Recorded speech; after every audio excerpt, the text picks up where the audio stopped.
Cracking paint on wood panel walls? You gotta sand it right and slap on flexible primers to keep that paint from cracking again. So, first thing, grab some medium grit sandpaper and gently sand the cracked spots until the surface feels smooth. Don't go crazy or you'll damage the wood.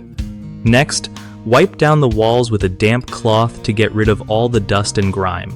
Paint won't stick if the surface is dirty. Then, pick a flexible primer designed for wood paneling. This stuff bends and moves with the wood, so it helps prevent future cracking. When you apply the primer, use even strokes and don't rush. Let it dry completely before moving on. After priming, choose a high-quality paint that's meant for wood surfaces and has some elasticity too. It's cool to do 2 thin coats instead of 1 thick one because thick paint tends to crack more easily. Also, keep the room temperature steady while painting and drying. Extreme heat or cold can mess with how the paint sticks. Finally, patience is key. Let everything dry fully between steps or you'll regret it later.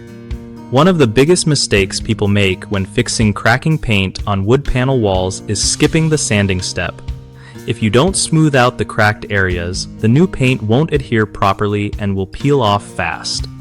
Another common issue is using regular primer instead of flexible primer. Standard primers don't move with the wood, so cracks pop back up sooner than you want. Lastly, rushing the drying process by painting over wet primer or applying thick coats creates a weak paint layer that cracks easily. To fix these, always sand thoroughly but gently.